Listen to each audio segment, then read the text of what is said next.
भारत सरकार ने अंतर्राष्ट्रीय स्तर पर एक महत्वपूर्ण कामयाबी हासिल की है। हाल ही में पहलगांव में दुर्दांत आतंकवादी हमले के लिए मुख्य आरोपी संगठन द टेररिस्ट फ्रंट TRF, जो कि एक प्रकार से कई बड़े आतंकी संगठनों का प्रॉक्सी माना जाता है, उसे आज अमेरिका ने आतंकवादी संगठन के रूप में घोषित करके प्रतिबंध लगा दिया है। और यह कोई अलग इकलौती घटना नहीं है। इससे पूर्व अभी क्वाड की समिट में आतंकवाद और पहलगाम हमले के बारे में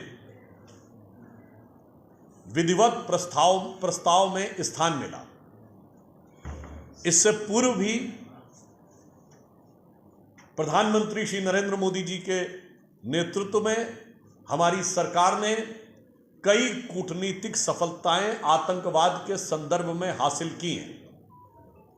26/11 के 2008 के हमले के मुख्य आरोपियों में से एक तहव्वुर राणा का अमेरिकी अदालत से प्रत्यर्पण, उससे पहले हाफिज सईद और मसूद अजहर का आतंकवादी घोषित कराना और आज TRF को आतंकवादी संगठन के रूप में अंतर्राष्ट्रीय स्तर पर अमेरिका के द्वारा प्रतिबंधित कराना, यह दर्शाता है कि अगर ऑपरेशन सिंदूर में हमने एक तरफ अपने सैन्य कौशल का परिचय दिया, तो अब हम अंतर्राष्ट्रीय कूटनीति में अपनी दक्षता का शानदार परिचय दे रहे हैं। Under the able leadership of Prime Minister Shri Narendra Modi, during the Operation Sindoor, India has proven its military excellence, and now with today's decision of US designating TRF as a terrorist organization, it is proving the diplomatic competence of Modi government. और अब इसके बाद जिन लोगों को भारत की विदेश नीति circus नजर आती थी, तो मैं उनसे कहना चाहूंगा कि जो कुछ विदेश नीति में भारत ने प्राप्त किया है, इसके लिए उनको अपने दिमाग के सर्किट खोलकर समझना चाहिए या अपने सर्किट की जांच करवानी चाहिए। यह बात मैं विनम्रता और दृढ़ता से कह रहा हूं। हम रशिया से S-400 प्राप्त करने वाले देश बने डिस्पाइट द फैक्ट कि हम क्वाड के मेंबर हैं। Second, S-400 anti missile system हमने रशिया से लिया, जिसने कि इस घटना में बड़ी महत्वपूर्ण भूमिका निभाई। इसके बावजूद अमेरिका ने हम पर प्रतिबंध नहीं लगाया।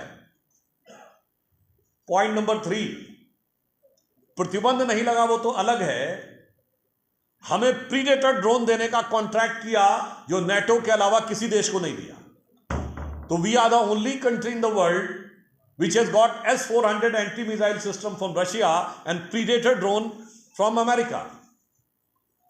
और वैसे जिन लोगों की अभी भी हमदर्दी पड़ोसी मुल्क के साथ रहती है, तो मैं बताना चाहता हूं, प्रीडेटर ड्रोन बनाने वाली जो कंपनी है जनरल डायनेमिक्स, उसके भी जो CEO हैं भारतीय मूल के व्यक्ति हैं, विवेक लाल। हमने ऐसे ऐसे लोग दिए हैं, सत्य नडेला, सुंदर पिचाई, इंदिरा नोई, और पड़ोसी मुल्क वालों में लश्कर तैयबा और जैश ए मोहम्मद जैसे और अलकायदा के चीफ पाए जाते हैं। यह दर्शाता है कि भारत ने किस दक्षता के साथ काम किया। ब्रिक्स सम्मेलन में प्रधानमंत्री श्री नरेंद्र मोदी जी की उपस्थिति में जिस प्रकार आतंकवाद को लेकर प्रस्ताव पारित हुआ, ये एक बार फिर अंतर्राष्ट्रीय स्तर पर भारत की कूटनीतिक दक्षता और मोदी जी के नेतृत्व में सहज स्वीकार्यता का प्रमाण है। We are the only country in the world which is a member of BRICS also and which is a member of Quad also. मगर मेरा मानना है इस कूटनीतिक दक्षता को शायद वो लोग नहीं समझ पाते जो कि विदेश में सबसे ज्यादा घूमते हैं और विदेश नीति की सबसे कम समझ रखते हैं। और जिन लोगों के दौरे हुकूमत में हमारी विदेश नीति क्या थी, कि 26/11 के हमले के बाद सिर्फ 9 महीने बाद जुलाई 2009 में एक न्यूट्रल डेस्टिनेशन इजिप्ट के शर्म अल शेख में पाकिस्तान के साथ एक शर्मसार करने वाला ज्वाइंट डिक्लेरेशन साइन करते हैं, जिसमें वो ये कहते हैं कि आतंकवाद से शांति वार्ता प्रभावित नहीं होगी। हमने स्पष्ट किया है आतंकवाद के साथ शांति वार्ता नहीं होगी, और पिछले 11 वर्ष भारत के इतिहास के इकलौते 11 वर्ष में हमने कोई औपचारिक द्विपक्षीय वार्ता पाकिस्तान से नहीं की।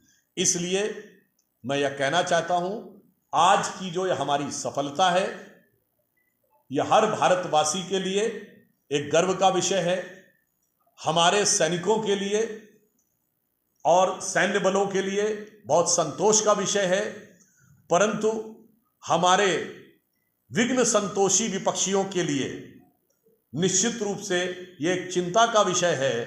और जिसे वो सर्कस समझते थे, मुझे लगता है वो सर्कस में उनकी क्या भूमिका है ये कोई बेहतर समझ सकता है। मैं सिर्फ इतना कहना चाहूँगा कि विपक्ष के रूप में जितना गैर जिम्मेदाराना विपक्ष भारत ने इस समय देखा है, ऐसा पूर्व में कभी नहीं दिखाई पड़ा। जितनी सक्षम और दक्ष विदेश नीति अभी देखी है वो भारत के इतिहास में अभूतपूर्व है, और जितना गैर जिम्मेदार विपक्ष हमने इस समय देखा है वह भी भारत के इतिहास में अभूतपूर्व है। इसलिए मैं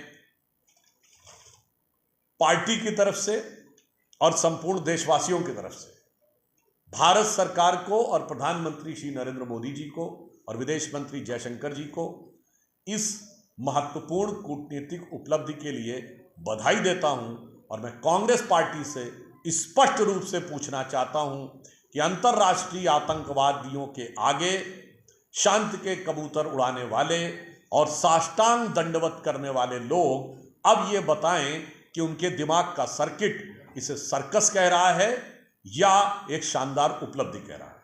धन्यवाद।